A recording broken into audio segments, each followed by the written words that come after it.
The dirty beggar walked into the Miller engagement dinner just as Victor Langley opened the ring box.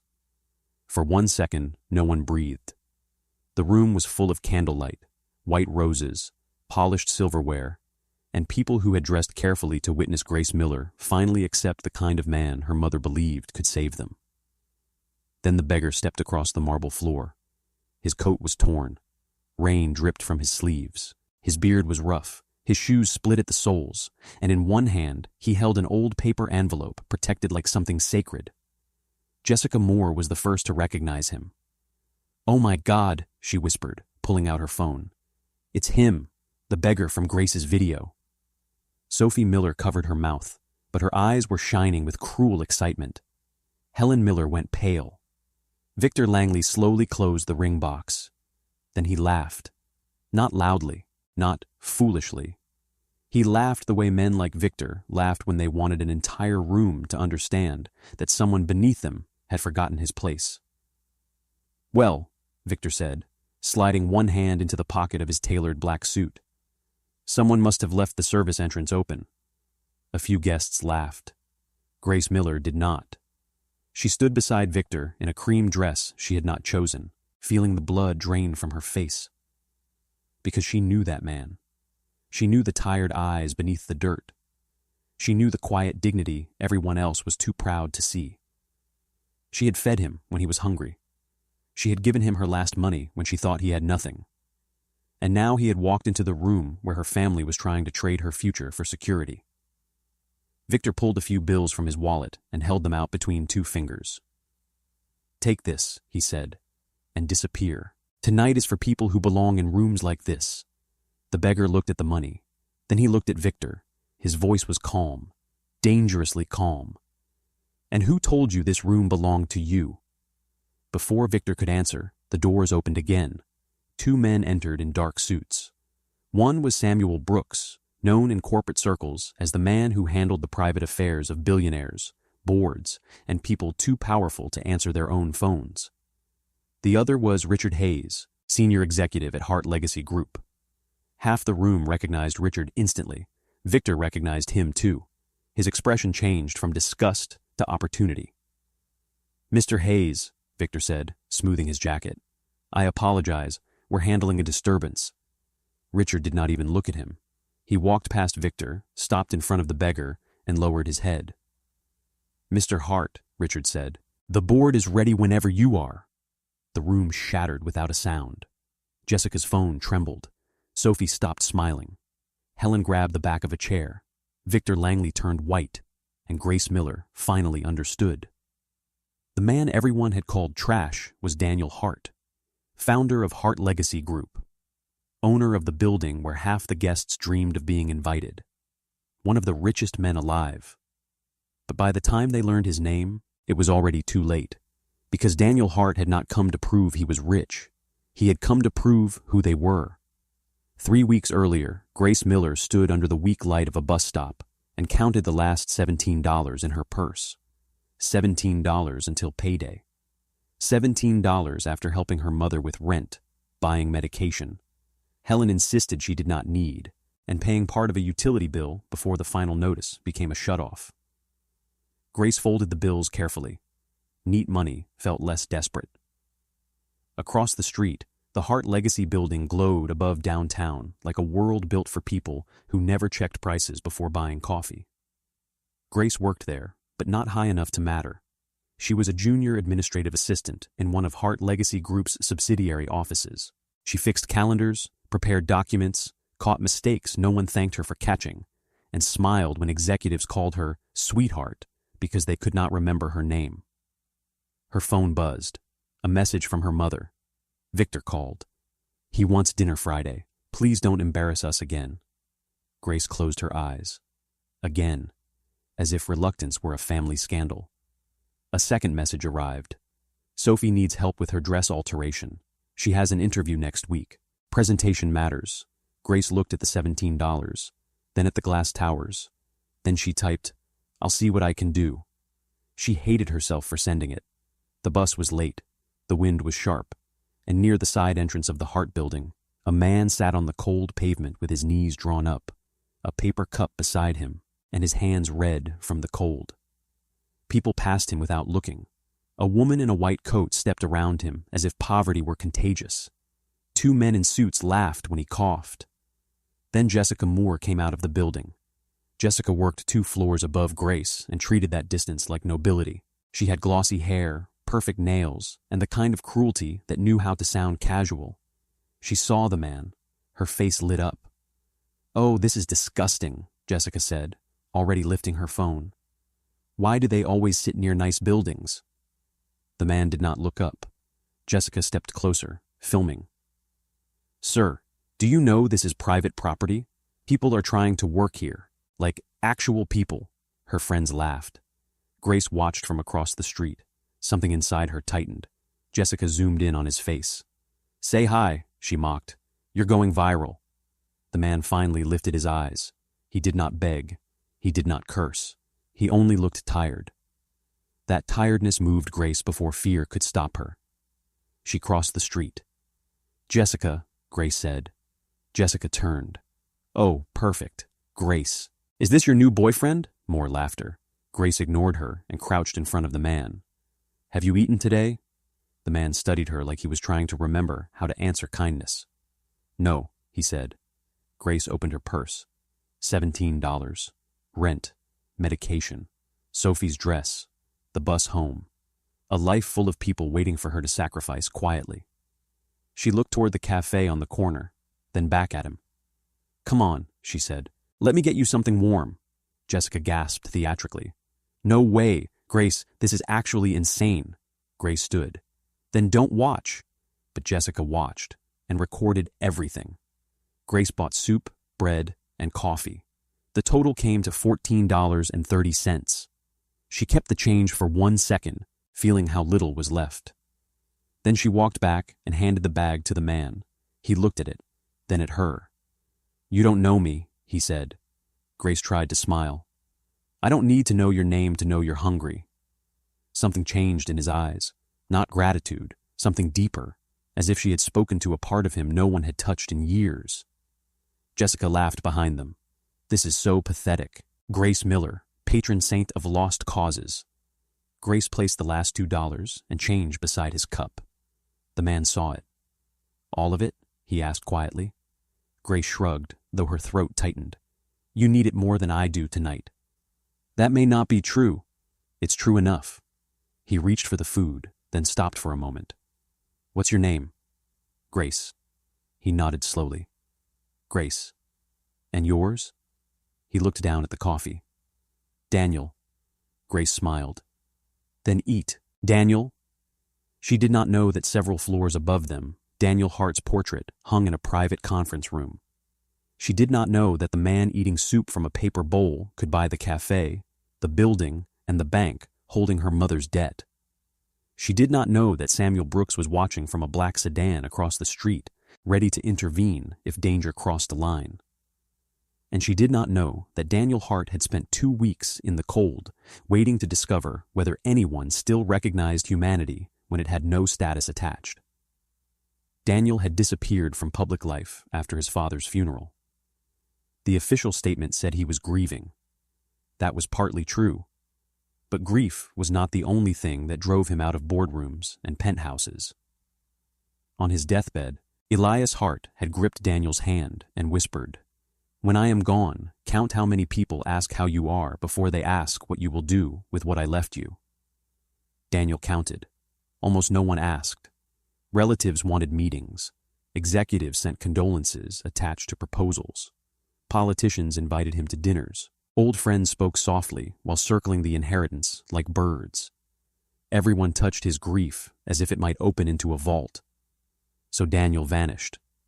Samuel arranged the disguise, security, medical backup, and surveillance Daniel insisted should remain distant. For 2 weeks, Daniel sat outside buildings connected to his empire. People stepped over him on their way to charity galas. Employees complained about his smell while entering offices funded by his name. Wealthy men tossed coins without making eye contact. Jessica filmed him. Grace stopped. After that night, Grace saw Daniel almost every day, sometimes outside the Hart building, sometimes near the bus stop, once beside a closed pharmacy, sheltering from rain under a broken awning. She brought what she could, a sandwich, a banana, half her lunch wrapped in a napkin. Daniel always accepted slowly, never greedily. That made it worse.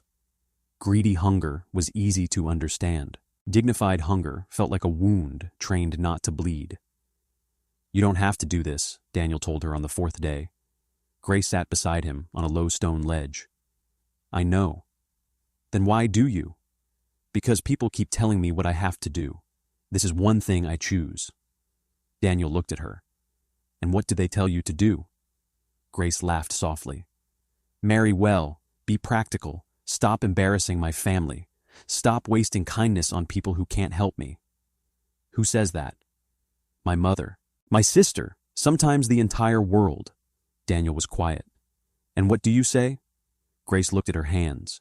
For years she had told herself she was fine. Fine being responsible, fine paying bills, fine watching Sophie receive tenderness while Grace received expectations. Fine letting Helen call fear wisdom. But sitting beside a man who seemed to own nothing, the truth rose. "I tell myself being good is not the same as being weak," she said. "But some days I'm not sure anyone believes me." Daniel's voice was low. "I believe you." Grace looked at him. It unsettled her, because he said it like evidence, not comfort.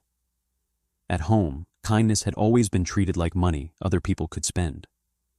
Helen Miller had not always been hard. Grace remembered another mother in pieces. Helen dancing in the kitchen before debt swallowed the music. Helen singing while folding laundry. Helen touching Grace's forehead during childhood fevers. Then Grace's father left behind bills, silence, and a bitterness Helen never fully survived. Poverty did not break Helen at once. It made her suspicious of love. It made her ashamed of need. It taught her to measure men by watches, women by husbands, and daughters by the security they could attract. Victor Langley entered their lives like an answer to Helen's private terror. He had the car, the suits, the restaurant reservations, the names of powerful people. He kissed Helen's hand. He complimented Sophie's beauty. He treated Grace like a valuable asset he had not yet acquired. Grace saw it immediately. Victor never asked what she wanted. He asked where she worked, who she supported, which executives passed through her floor, how much access an assistant really had. Once during dinner, he said, "Men in my circles value women with clean reputations." Grace replied, "Women in my circles value men who don't speak like they're shopping." Helen kicked her under the table. Victor smiled. His eyes did not. The next morning, Jessica's video spread through the Hart building. By 9, people had seen Grace crouching beside Daniel, handing him food, giving him her last money while Jessica laughed behind the camera. The caption was worse than the video. "When your coworker thinks she's Mother Teresa, but still can't afford lunch." Grace walked into the office and felt the atmosphere change. Whispers stopped when she passed. A young analyst smirked at her coffee, then at his friend. In the break room, Jessica replayed the video loudly. "There she is," Jessica said, "our little saint." Grace reached for a paper cup. Jessica leaned closer. "You know what's sad? You actually looked proud, like giving your last pennies to some filthy stranger made you better than everyone." Grace poured coffee with a steady hand.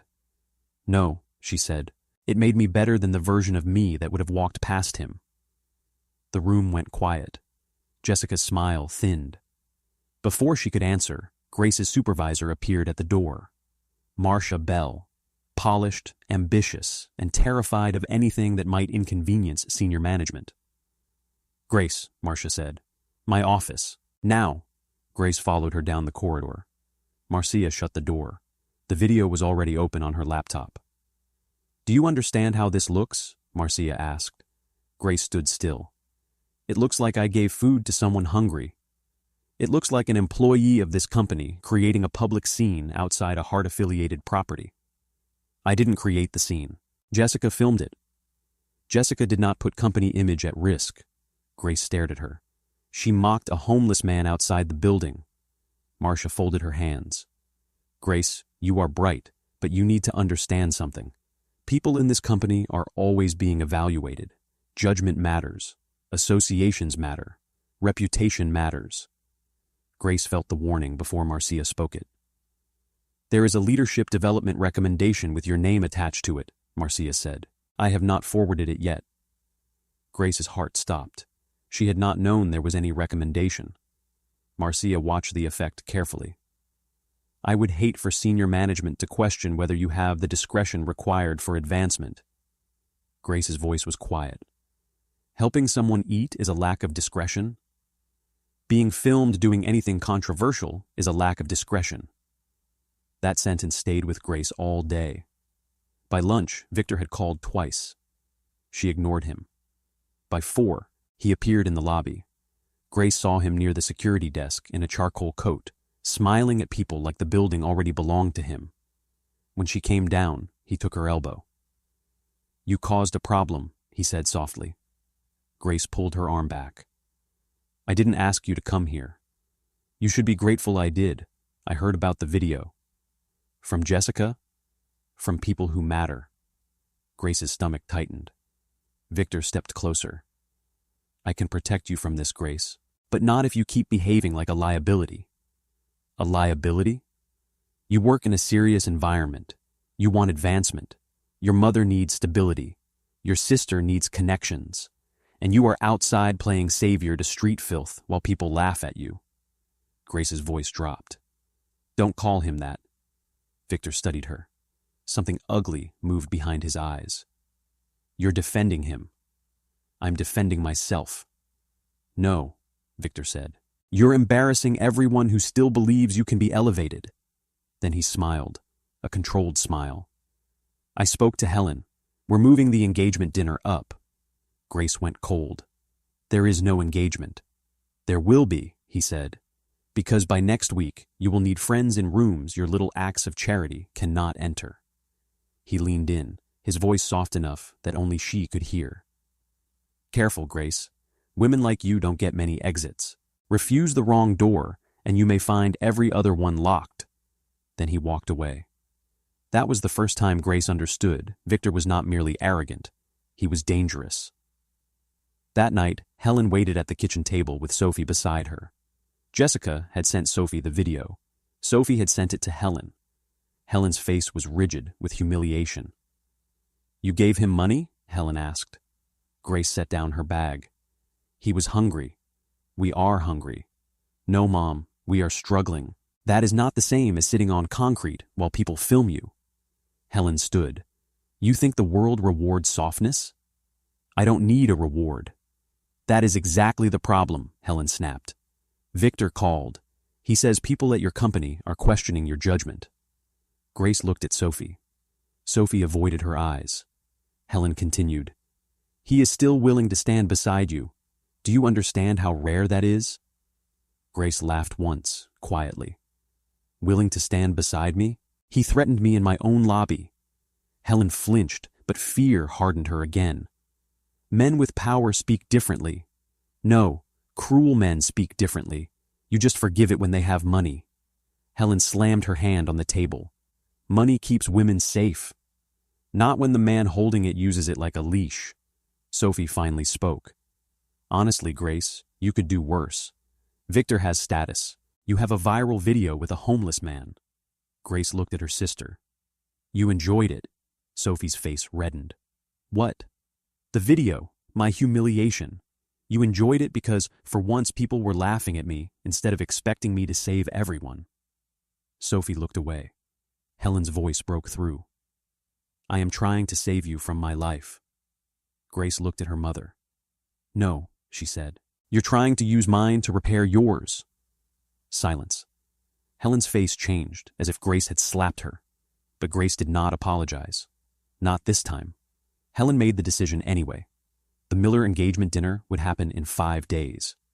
Grace did not agree, but in Helen's house, silence had always been treated as surrender. Daniel noticed the change in Grace the next morning. She arrived late, carrying no food, eyes shadowed, hair pinned badly. You didn't sleep, he said. Grace gave him a tired smile. Is that your professional opinion? Yes. What profession? He stopped for a moment. Observation. For the first time in days, she laughed. It was small, but real. She sat beside him under the pharmacy awning.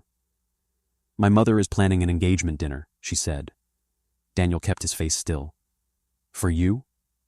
"Apparently." "With Victor?" Grace looked at him. "You remembered his name." "I remember people who make you unhappy." That answer moved something in her, so she looked away. "I don't love him," she said. "Does he know?" "He doesn't care." Daniel's jaw tightened. Grace opened her purse and pulled out a thin envelope. "I saved a little," she said. "Not much. I was going to use it for something responsible, something everyone would approve of." Daniel looked at it. "No. You don't know what I'm offering." "I know enough." Grace placed it beside him. "Buy clean clothes, food, a room for a night. Start again." "Grace, don't." She looked at him firmly. "People keep telling me I'm stupid for helping you. Maybe I am. But I know what it feels like when no one gives you room to begin again." Daniel stared at the envelope. "How much is in there?" "Enough to hurt." "That is not an answer. It is the only one you're getting." He did not touch it, so Grace stood. "Start again," she said. "And when you're standing, maybe you'll remember the woman who believed you could." Daniel's voice was rougher when he answered. "One day, I'll return this." Grace smiled, sadly. "Good people don't give because they expect something back." Then she walked toward the Hart Building. Daniel picked up the envelope with both hands. Inside was $43 and a note written on the back of a grocery receipt. "Start again. Someone believes you can."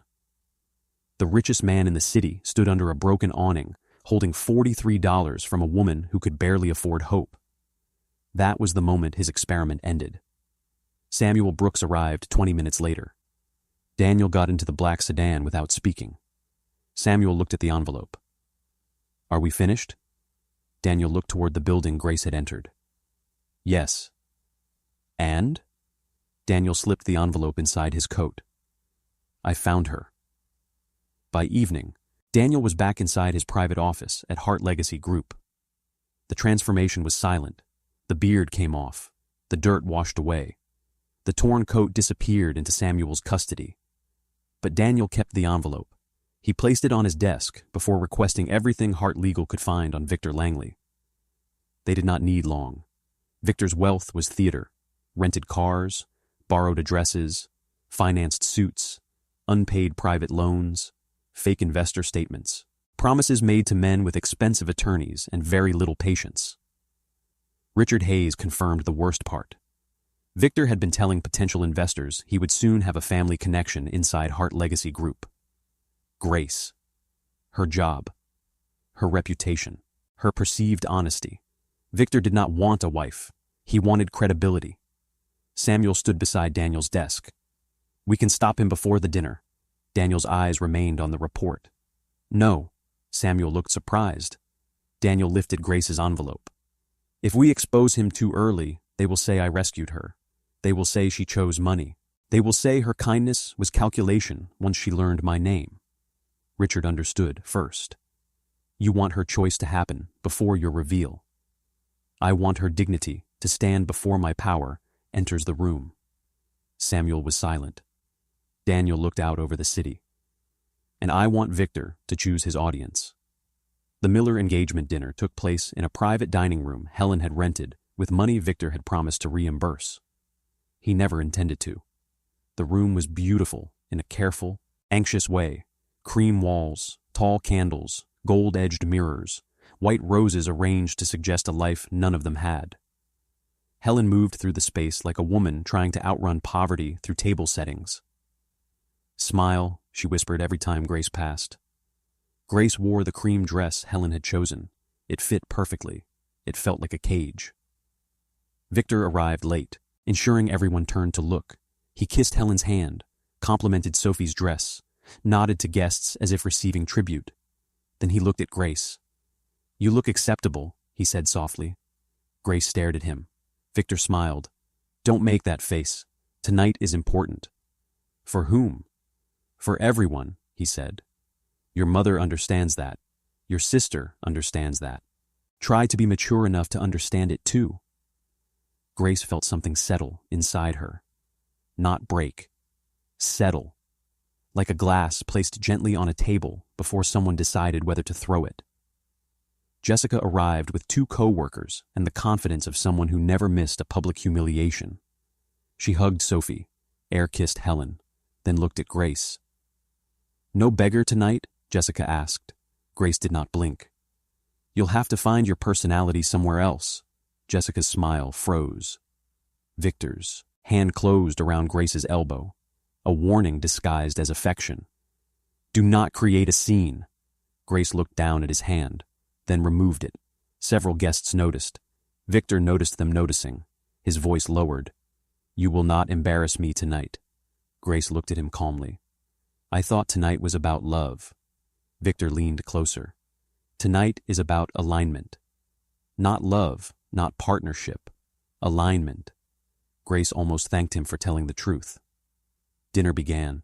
Helen spoke first. We talked about family, sacrifice, and the blessing of meeting someone who can lift us into better circumstances. Grace stared at her plate. Sophie dabbed her eyes, though she had not cried. Victor stood next. He spoke about responsibility, legacy, reputation, and the importance of choosing a woman with quiet values. Grace listened as he described a woman who did not exist. A woman without anger, without desire, without refusal. A woman who could be displayed beside him as proof he was trustworthy. Then Victor reached into his jacket and removed a velvet ring box. Grace's breath stopped. Helen clasped her hands. Jessica raised her phone under the table. Victor lowered himself to one knee. "Grace Miller," he said, warm enough for the room and cold enough for her to hear the threat beneath it. "I am offering you the security your family deserves. Not love, security." Grace looked at the ring. Large, bright, heavy, a beautiful lock. Before she could speak, the doors opened. Daniel stepped inside, in the torn coat, with the rain still on him, with Grace's envelope in his hand. The room froze. Jessica whispered, "It's him!" Sophie's eyes widened. Helen looked as if the floor had disappeared beneath her. Victor rose from one knee. "What?" he said slowly. "Is this?" Daniel did not look at him. He looked at Grace. Only Grace. And Grace felt the entire room turn against her before anyone spoke. Helen rushed forward. "Sir, you cannot be here. This is a private event." Daniel looked at her gently. "I know." "Then leave." Jessica lifted her phone higher. "Grace," she said, laughing, "your homeless friend came to object." The guests laughed. Victor stepped between Daniel and Grace. "I don't know what stunt you're trying to pull," Victor said, "but you need to leave before I have you removed." Daniel's eyes moved to the ring box. "You were proposing," Victor smiled coldly, "to a woman far above your reach." Grace moved before fear could stop her. She stepped past Victor and stood beside Daniel. The room inhaled. Helen whispered, "Grace, don't." But Grace was done turning her life into someone else's comfort. "I helped this man because he was hungry," Grace said. "I gave him food because people were laughing at him. I gave him money because I could not bear the idea that the little I had mattered more than his life." Jessica snorted. "You gave him your last money. That isn't kindness. That's stupidity." Grace turned to her. "No, Jessica. Stupidity is thinking cruelty becomes harmless because you filmed it vertically." A few people looked down. Jessica's smile vanished. Helen's voice shook. "You are humiliating this family." Grace looked at her mother. That hurt most. "I have spent my whole life trying not to humiliate this family," she said. "I paid bills quietly. I apologized for things I did not break. I gave Sophie money I needed. I let you call fear wisdom and sacrifice love." Helen's eyes filled. Grace continued anyway. "You are afraid of being poor again. I understand that.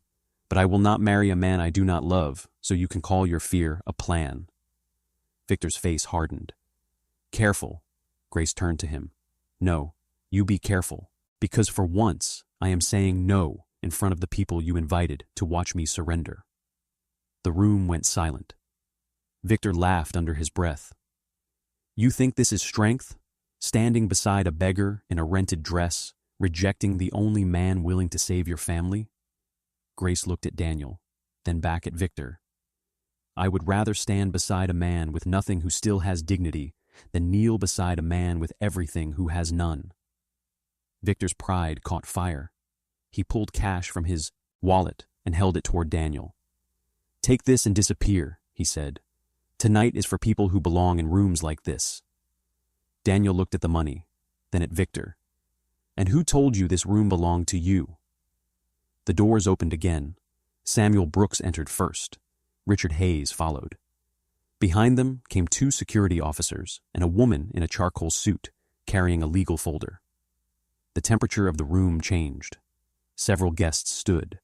Someone whispered, "That's Richard Hayes." Victor turned and forced a smile. "Mr. Hayes," he said, "I apologize.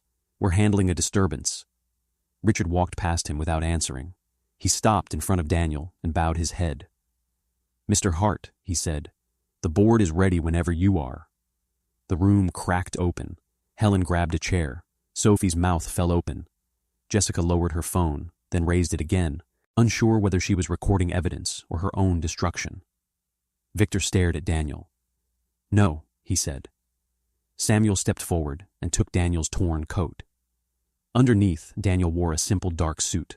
No flash, no desperate display. Perfectly cut. Quiet, devastating. Richard turned to the room. "For anyone unfamiliar," he said, "this is Daniel Hart, founder and controlling owner of Hart Legacy Group." No one spoke. Daniel looked at the guests who had laughed, at Jessica with her phone, at Helen with her fear, at Victor with the ring. Then he looked at Grace. "You gave me your last money when you thought I had nothing," Daniel said. "That made you richer than everyone in this room." Grace's eyes filled, but she did not step toward him. "You were testing me?" she asked. Daniel heard the pain. "No," he said. "I was testing the world. You interrupted the experiment." She held his gaze. "You should have told me." "Yes," Daniel said. "I should have." That honesty quieted her more than any excuse would have. Daniel continued, "But I knew if I revealed myself before tonight, they would say you chose money. They would call your kindness calculation. They would rewrite your heart to protect their shame." Grace looked at Helen. Helen looked away. Daniel said, "So I waited until you chose publicly, before my name could explain your courage." Victor recovered enough to sneer.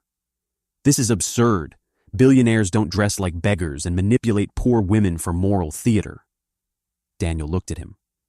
"I concealed my name. You concealed your entire life." Victor's expression flickered. Samuel opened his folder. Victor Langley currently owes significant debts to 3 private lenders. He has presented falsified asset statements to prospective investors, used rented vehicles and borrowed property to imply wealth he does not possess, and claimed unauthorized connections to Hart Legacy Group. Victor laughed too loudly. "Defamation." Richard opened his own folder. "You also represented Miss Grace Miller's employment and reputation as evidence of future access to Hart Legacy Group." Grace went cold. Helen turned to Victor. "What is he talking about?" Victor did not answer. That was answer enough. Daniel's voice was quiet. "He was not trying to save your family, Mrs. Miller. He was trying to use your daughter as collateral." Helen staggered. Sophie whispered, "Victor?" Victor's mask collapsed. "You people have no idea what pressure is," he snapped. "You sit on inherited empires and judge men who have to build appearances just to be taken seriously." Daniel's eyes hardened. "My father built this company cleaning office floors after midnight. Do not confuse fraud with ambition." The silence afterward was brutal. Victor looked around for allies. He found none. That is the danger of building a life from appearances. The people who applaud your rise step away the moment your fall becomes contagious. Jessica slowly moved her thumb across her phone screen. Daniel saw it. "Don't delete it." Jessica froze. "The video will be useful," Daniel said. Jessica swallowed. "I didn't know who you were." Daniel looked at her. "That is exactly what it proves." Then he turned to the room. "For weeks, I sat outside buildings connected to my name. I watched people show me who they were when they believed I could do nothing for them. Some ignored me. Some insulted me. Some filmed me. His gaze moved to Jessica. Only one person stopped. Grace looked down. Daniel continued. She did not ask my status. She did not ask what she would receive in return. She saw hunger, and she answered it. Helen began to cry, quietly, like a woman realizing fear had made her cruel to the only daughter who had never left. Daniel faced her. I also know about your debts. Grace looked up sharply. What? Daniel turned to her, not Helen. I purchased them. The room reacted instantly. Helen gasped. Sophie whispered, He paid them? Victor laughed bitterly. There it is, the purchase. Daniel turned on him. No. The word was soft and final. Then Daniel looked back at Grace. I did not pay your debts to buy your daughter. I paid them so no one could sell her fear and call it love. Grace covered her mouth. Not because he had saved them, because he had named the prison exactly. Daniel continued. The documents have been transferred into a trust. Grace controls what happens next. Not me, not her mother, not Victor, Grace. Helen looked at her daughter. For the first time in years, she looked at Grace not as a solution, not as a lifeboat, as a person. Daniel reached into his jacket and removed the old envelope. Grace recognized it immediately. Her envelope, her $43, her grocery receipt note. Daniel held it carefully. This was the largest investment anyone ever made in me. Victor scoffed. What is that, $20? 43, Daniel said. And a note. Grace's breath caught. Daniel read softly. Start again. Someone believes you can. The room went still. You gave what cost you something, Daniel said. Most people only give what protects their comfort. Grace could not stop the tears now. Daniel placed the envelope on the table. Not in her hand. Not like payment. Like evidence. Money reveals value by what someone is willing to lose. That day, you lost security to protect my dignity. He looked around the room, and all of you called her foolish. No one defended themselves. Some shame is too accurate to argue with. Victor tried one last time. Grace, think. He lied to you. I offered you a future. Grace turned to him. No, Victor. You offered my family a stage and called it a future. His jaw clenched. You'll regret this. Grace picked up the velvet ring box, closed it gently, and placed it in his hand. No, she said. I'll remember it. The woman in the charcoal suit stepped forward. Mr. Langley, you have been served notice regarding unauthorized use of Hart Legacy Group's name in private fundraising materials. Additional civil claims are pending. Victor backed away. You can't do this here. Daniel looked at him calmly. You chose the audience. Security approached. Victor turned to Helen.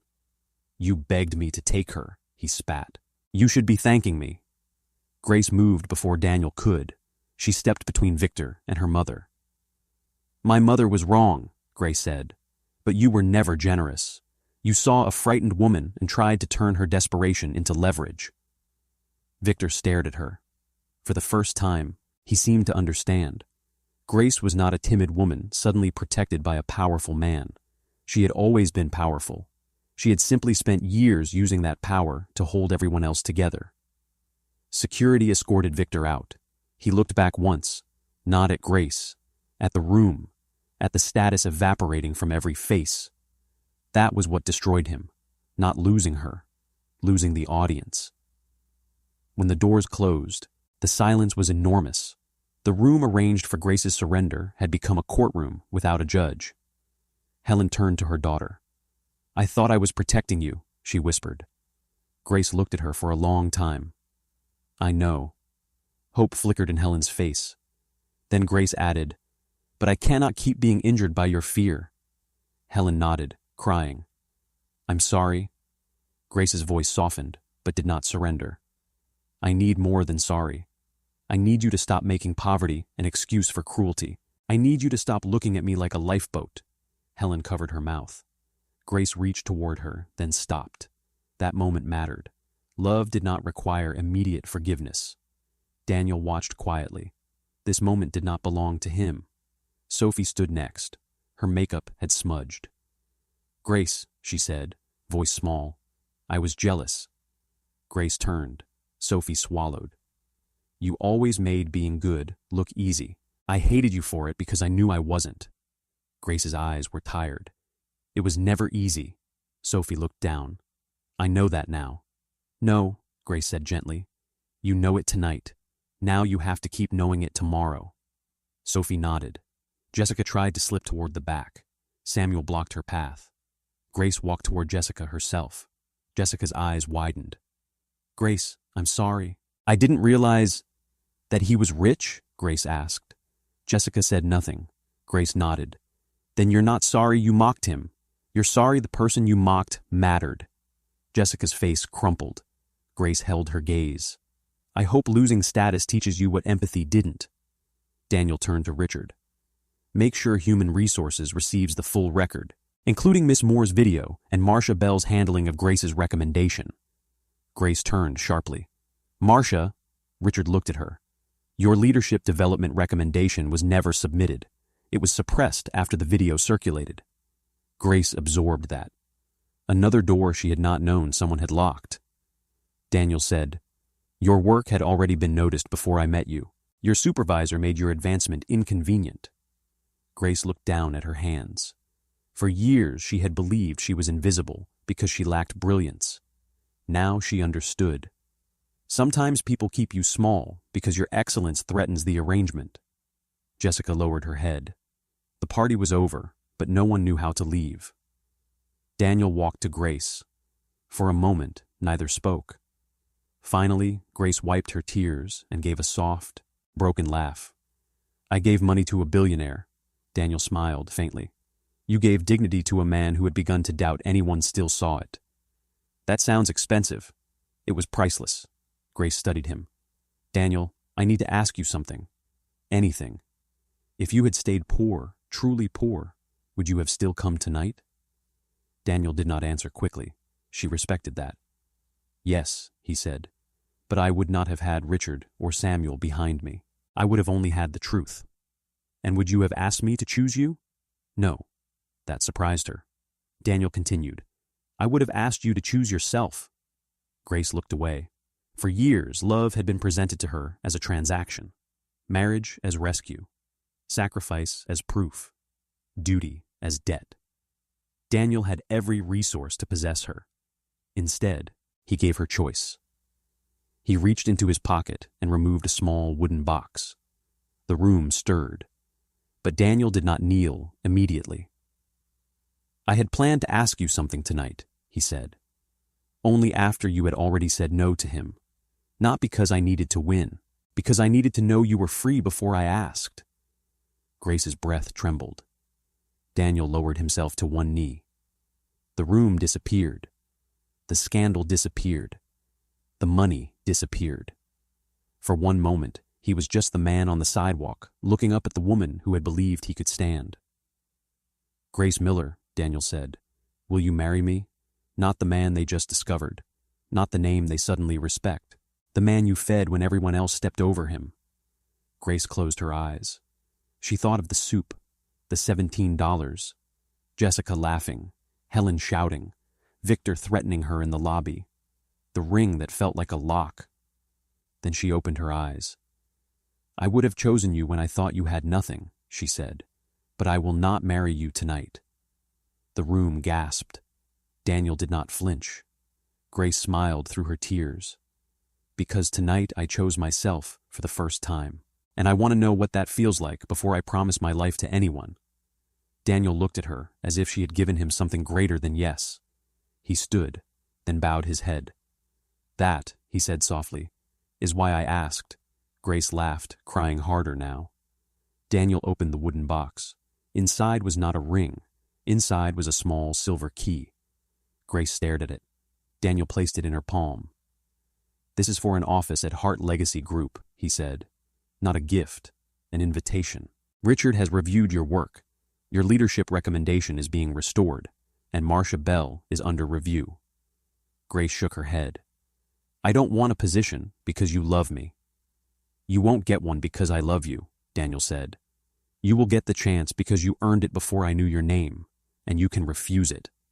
Richard stepped forward. Miss Miller, your work corrected compliance errors that prevented 2 reporting failures. Your scheduling system is still being used by your department under someone else's credit. Your competence was visible. It was simply inconvenient. Grace closed her fingers around the key. That was the proposal that broke her. Not marriage, freedom. 6 months later, Hart Legacy Group announced the opening of the No Introduction Foundation. Grace named it herself. When reporters asked why, she said, "Because hunger does not need one." The foundation provided emergency housing, job placement, medical referrals, legal support, and financial counseling for people who had fallen through the cracks everyone pretended not to see. Grace did not become a decorative woman beside a rich man. She became director of the foundation's Community Transition Initiative while completing executive training at Hart Legacy Group. She was still learning power, but she learned quickly. Helen entered counseling and financial education, though Grace made one thing clear: help was not the same as control.